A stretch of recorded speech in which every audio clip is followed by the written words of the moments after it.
Is the problem what Obama inherited, or is the problem what Obama is doing and plans to do? That's the question. I want to tell you what Obama has in store for you.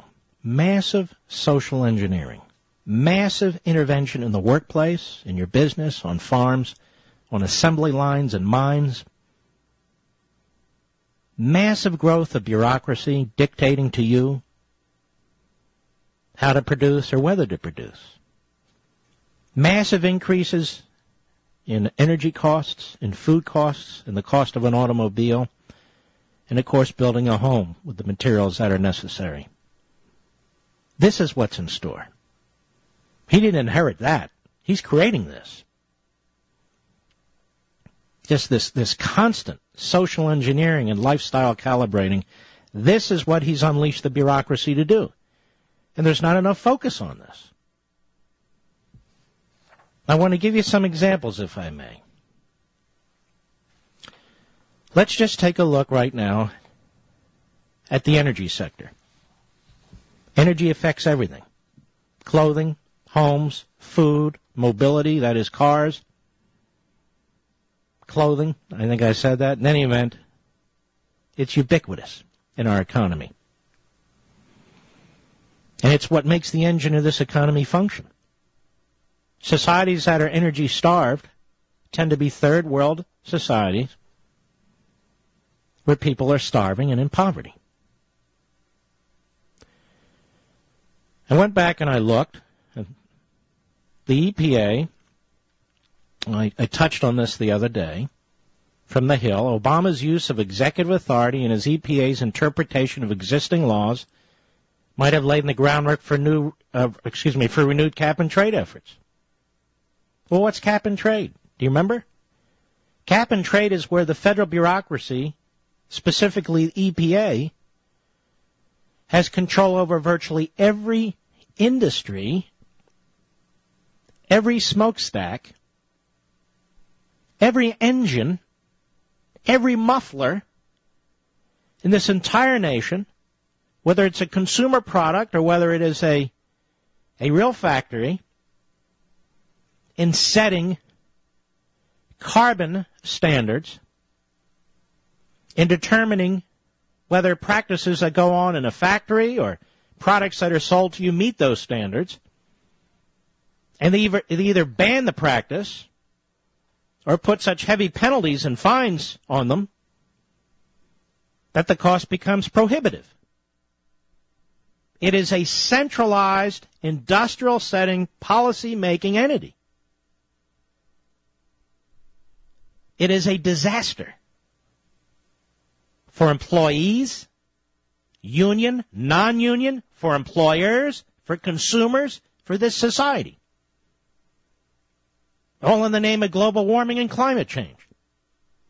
It is a power that has not been given to the executive branch by Congress. It is a power the EPA has not received from Congress. It was a 5-4 vote by a Supreme Court with certain members who are there no longer,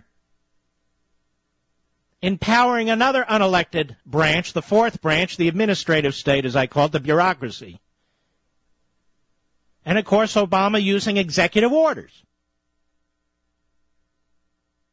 I don't care if you live in the inner city, the suburbs, the outer suburbs, or rural areas. I don't care if you work in the mines or in steel mills or an automobile, a plant floor. I don't care if you don't work at all. Whatever you do. This is going to affect every single one of us. It's a disaster. Employment-wise, productivity-wise, cost-wise. And it's being done right now. And if Obama wins re-election, they're going to impose it as fast as they possibly can, in many ways as they can, through the Environmental Protection Agency, as well as other agencies. They're just sitting there waiting to pounce. They didn't discuss this in their speeches last night, from what I could see through the transcripts and the clips that were played for me.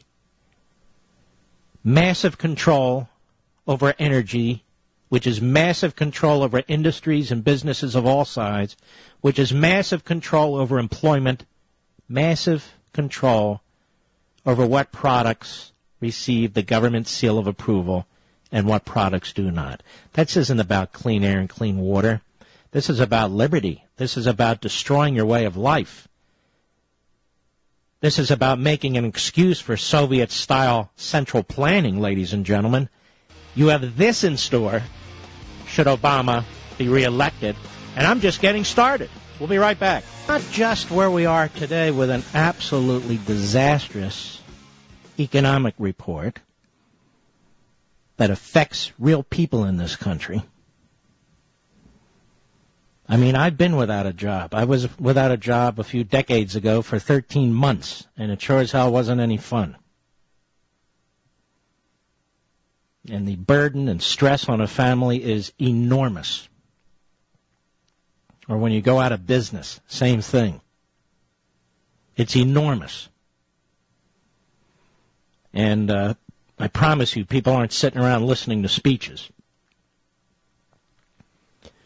My point here, though, is as bad as it is right now, does Obama get a pass because of what he quote-unquote inherited? And what I'm trying to say is it's going to get worse under this man.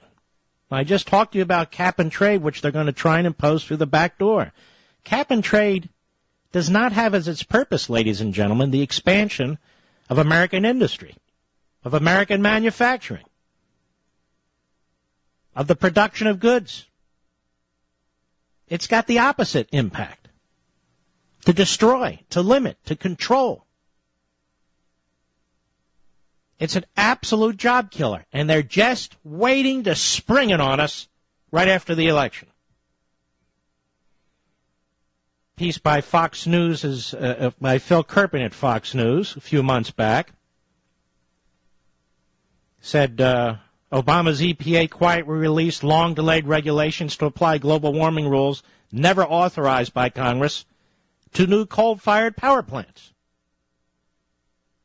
Obama's EPA would release a rule to destroy coal-fired electricity while the president gives stump speeches about all of the above energy policy. It's an insult to the American people. The rule will effectively block any new coal-fired power plants from being built in America. We have endless amounts of coal and hardworking men and women who are trying to produce it. And a second round of related rules, expected after the election, of course, will shut down existing coal-fired power plants. No big deal, right, folks? That is going to drive up the cost of electricity. That is going to cause brownouts and blackouts like we've never seen in this country before. Steeply higher electricity prices, lost jobs, lower standards of living. That is what you have to look forward to if Obama's reelected. That's what he means by going forward, which means going backwards.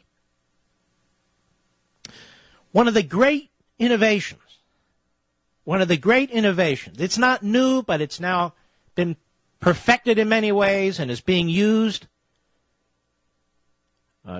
in old wells, as well as new wells, as well as no wells. Sand dunes is fracking, or fracturing, but fracking for short. And our industries are now perfecting this. It's also helped lead to access to natural gas and all these other resources that we need. And rather than celebrate it, it's under attack by the no-growth, flat-earth, Marxist environmental movement, which has bought and paid for Barack Obama. The Washington Examiner, a few weeks ago, Joel Gerke, Obama's EPA has made some efforts to limit hydraulic fracturing, a breakthrough technology in natural gas exploration, but the most damaging regulations await further study. Meaning, Mark talking now, after the election, they're going to unleash fracking, killing, job killing energy-producing, killing regulations. It's just amazing. But in the meantime, the Transportation Department has reinterpreted an old rule in a way that completely undermines the industry. Something called the Federal Motor Carrier Safety Administration recently impeded the ability of truckers to deliver water and sand to drilling sites by reinterpreting a 50-year-old rule to limit the amount of time that truck drivers can work in a day. You see, they need more than 11 hours because these fields can be in remote areas, difficult to access. The roads are unpaved in many cases. But the new policy went into effect immediately, just a month or so ago. So many truckers only learned of the change when they got in trouble with police. Now, because fracturing or fracking uses more water and sand than other types of drilling, it basically affects the fracking process more than other traditional energy exploration processes. So the Transportation Department in this little-known agency says, all right, you truckers out there, 11 hours and that's it, which is clearly an attack on the production of natural gasoline. This is what you have to look forward to if Obama's reelected. You want to hear some more? Well, I've done more research. I think you should. Because Obama keeps talking about just give him more time. He inherited this. He'll create jobs. He'll create, a growing economy. No, he won't. We have barely seen what this man is capable of destroying. The Tulsa Beacon. We talked about this, but this is crucial. The Environmental Protection Agency. This is an agency that needs to really be dealt with under a Republican administration now. EPA attempting to redefine navigable waterways under the Clean Water Act. Well, Mark, who cares? You should care. The Clean Water Act authorizes the EPA to write rules governing the protection of navigable waters. Like big ships in big lakes and big rivers. But the EPA wants to redefine the word navigable in an effort to regulate even a roadside ditch that could hold water for only a few hours. We've talked about this, but I want to remind you. Obama didn't inherit any of this. He's creating it.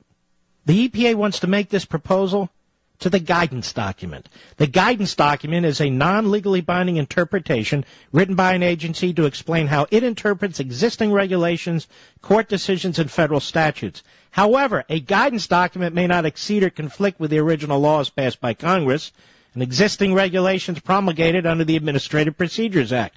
But that does not stop this administration. It puts it in guidance to avoid the statute. And if you don't comply with the guidance, it punishes you. The proposal would empower the EPA to regulate groundwater. Any of you have groundwater on your property from time to time? We call it a puddle. Yes, I'm not talking about a permanent puddle. We call that a pond. No, a puddle. It would empower the EPA to regulate ditches and culverts and pipes that leak water, or the placement of pipes on your land, desert washes, farm and stock ponds. Are those navigable waters? Do we not understand what plain English is around here? Does it matter? No. This is an attack on all of us, and especially farmers. Especially farmers, but all of us. Did Obama inherit this? No, he